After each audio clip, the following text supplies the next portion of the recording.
अगर मुख्यमंत्री जी एक बार और कहता हूँ कि अगर इंसाफ ना दिला पाओ ना उस बेटी का, तो इन चूड़ियों को पहन लेना और इन चूड़ियों को पहनकर कहीं जाके अपने मुंह को छिपा लेना। मुख्यमंत्री को कहूंगा, उत्तर प्रदेश के मुख्यमंत्री योगी आदित्यनाथ जी, ये चूड़ियां पहन के बैठ जाइए और आपको कहीं से सूट सलवार और साड़ी मिल जाए तो वो सूट सलवार साड़ी पहन के हाथों में ये चूड़ियां पहनकर घर के अंदर छुप कर बैठ जाइए कोने में, क्योंकि आप जैसा मुख्यमंत्री जो देश की हिफाजत नहीं कर सकता वो मुख्यमंत्री कहलाने के लायक नहीं है, योगी नहीं हो सकता। क्योंकि राम को मानने वाले लोग लंका तक कूचकर रावण का विनाश कर देते हैं, और ऐसे राम मंदिर को बनाने से क्या फायदा जिस देश की सीता सुरक्षित और महफूज ना हो। अरे नामर्दो, नपुंसकों की औलादो, अरे कम से कम एक बार इतना तो सोच लेते कि आपके भी घर में कोई बहन या बेटी या माँ होगी जिस माँ ने आपको जन्मा है। कम से कम एक बार उसके रक्त का, उसके खून का, उस माँ के दूध के कर्ज को तो याद कर लेते। ये योगी के भेष में ढोंगी है,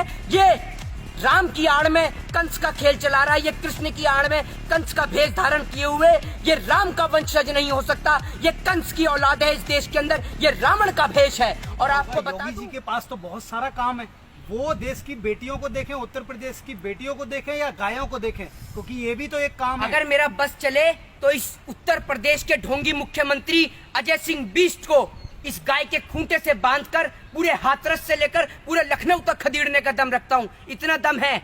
ये गाय अगर रातों रात उस बहन बेटी के शव की बजाय गाय को जलाया होता ना, तो आज पूरे उत्तर प्रदेश में हंगामा मच गया होता।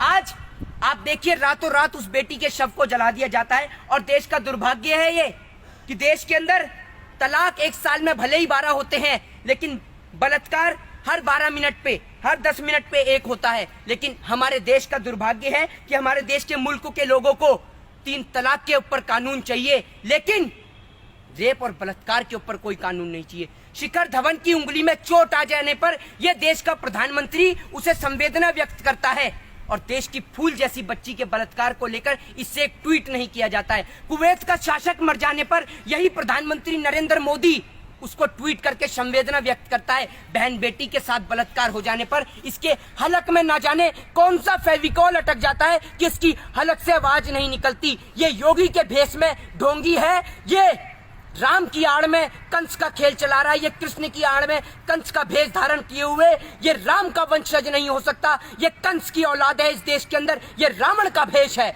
और आपको बता दूं कि रावण तो वो था जिसने पराई स्त्री को हाथ नहीं लगाया था, लेकिन ये कंस का अवतार है। अरे बहन बेटी की हिफाजत के खातिर तो राजा महाराजाओं के समय में भी 7 समुंदर लांग दिए जाते थे और इन जैसे पापियों का, दुष्टों का विनाश कर दिया जाता था। और आज 21वीं सदी के अंदर भी इस जैसा मुख्यमंत्री इस देश के नाम पे धब्बा है। अगर मुख्यमंत्री जी एक बार और कहता हूं कि अगर इंसाफ ना दिला पाओ ना उस बेटी का, तो इन चूड़ियों को पहन लेना और इन चूड़ियों को पहनकर कहीं जाके अपने मुंह को छिपा लेना। यही आपके लिए सबसे बेहतर और सबसे अच्छा उपाय होगा देश की जनता से बचने का, क्योंकि अब जनता से छिपने का और उनसे मुंह छिपाने का आपके लिए कोई रास्ता नहीं बचा। फिर से बेटी बर्बाद ना होती कोई बात, उन्हें कोई ऐसी याद होती कोई, वो समझते फिर से औलादों के दर्द, वो समझते फिर से औलादों के दर्द को, काश उनके भी घर कोई औलाद होती। अब कहना चाहूंगा कि अपनी फूल जैसी बच्चियों की हिफाजत खुद कीजिए, क्योंकि जो सरकार चलाने वाले हैं वो खुद बेऔलाद हैं। आज शायद मैं अपनी भाषा का, अपनी मर्यादा का थोड़ा सा पालन ना कर पाऊं, आज शायद भाषा की वाणी को भी मैं क्रॉस कर जाऊं, तो उसका कारण यह है कि देश के अंदर इतनी बड़ी घटना घट गई है। अरे नामर्दो, हिजड़ो, नपुंसकों की औलादो, कम से कम अब तो थोड़ी सी शर्म कर लो। और सबसे बड़ा नापुंसक वो नहीं होता जो एक बच्चे को जन्म ना दे सके। सबसे बड़ा नापुंसक आज देश के अंदर वो है जो इतनी बड़ी घटना हो जाने के बाद भी इसके अंदर जाति और धर्म को ढूंढ रहा है, अभी भी इसके अंदर हिंदू और मुस्लिम के एंगल को तराश रहा है। अरे नामर्दो, नपुंसकों की औलादो, अरे कम से कम एक बार इतना तो सोच लेते कि आपके भी घर में कोई बहन या बेटी या माँ होगी जिस माँ ने आपको जन्मा है। कम से कम एक बार उसके रक्त का, उसके खून का, उस माँ के दूध के कर्ज को तो याद कर लेते जो आपने दूसरी बहन के साथ में, बेटी के साथ में इतना बड़ा कांड, इतना बड़ा जुर्म कर दिया। अरे वो बेटी तड़प रही थी, रो रही थी, उसकी आंखों से वो चीख निकल रही थी, उसकी जीभ तक आपने काट दी, जीभ उसकी कटी और गूंगी पूरी देश की सरकार हो गई, बहरा देश का मुख्यमंत्री हो गया। नहीं मान सकता कि ये जो मुख्यमंत्री उत्तर प्रदेश में बैठा है ये योगी है। नहीं मान सकता ये भगवान श्री राम की विचारधारा का व्यक्ति है, क्योंकि और ना जाने किसने ये कैंडल मार्च की शुरुआत कर दी, नहीं तो बहन बेटियों के सम्मान में तो लंका फूंक दी जाती थी। नहीं कह सकता कि ये योगी उत्तर प्रदेश का मुख्यमंत्री है, ये योगी है। योगी नहीं हो सकता, क्योंकि राम को मानने वाले लोग लंका तक कूच कर रावण का विनाश कर देते हैं। और ऐसे राम मंदिर को बनाने से क्या फायदा जिस देश की सीता सुरक्षित और महफूज ना हो। आज सीता के ऊपर जो कांड हो रहे हैं, सरेआम बहन बेटियों के साथ बलात्कार हो रहे हैं, और मुख्यमंत्री 25 लाख रुपए में कीमत लगा रहा है? रातों रात एक टीम का गठन किया जाता है जिसको नाम दिया जाता है STI।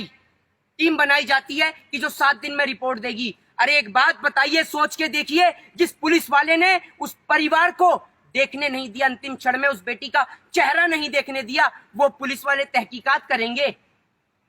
एक बात बताइए, एक देश का राष्ट्रपति मर जाता है या एक देश का शासक बन जाता है तो देश का प्रधानमंत्री तुरंत ट्वीट डालता है उस बेटी को लेकर, उस बेटी की संवेदना को लेकर। प्रधानमंत्री नरेंद्र मोदी ने एक न ट्वीट डाला है, न एक बार प्रधानमंत्री देश की जनता के बीच आके बोले।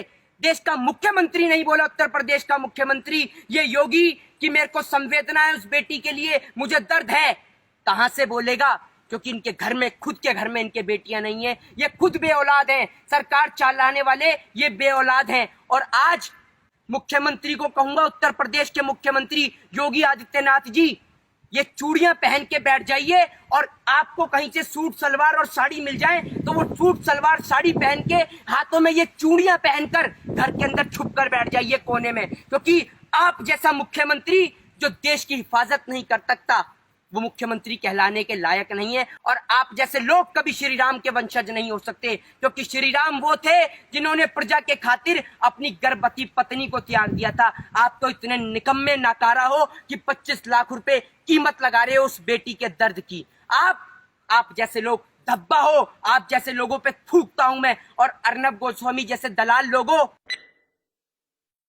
कि तुम आज दिखा रहे हो वो कंगना को लेकर, सुशांत को लेकर और ड्रग्स को लेकर, तो इतनी तो शर्म कर लो।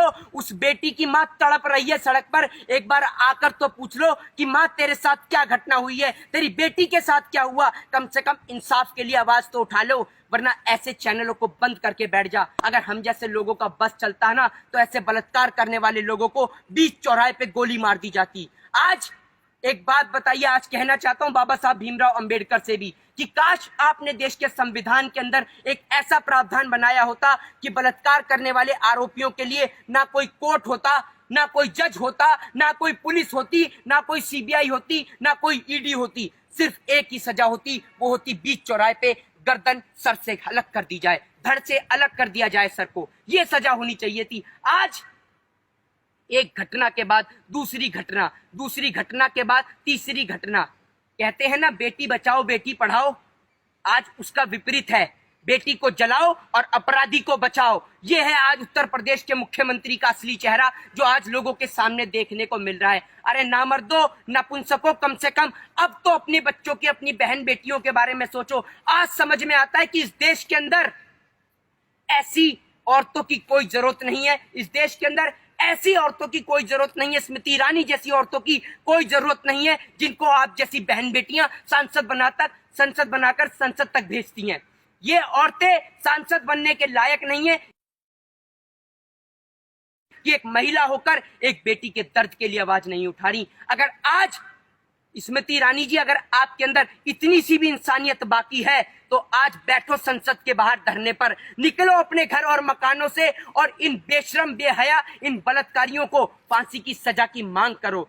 पुलिस वाला सीधे मुंह बात नहीं करता। अरे आप हिंदू धर्म की बात करते हैं, हिंदू धर्म में कभी भी रात के वक्त किसी का अंतिम संस्कार नहीं होता और ये रातों को अंतिम संस्कार कर देते हैं। अरे दलालो भड़वो, कम से कम थोड़ी तो इंसानियत अगर तुम्हारे अंदर बाकी है, और अगर अभी भी तुम्हारे दिल के अंदर इतनी सी भी इंसानियत अगर बाकी है, तो उस बेटी बहन के लिए आवाज उठाओ।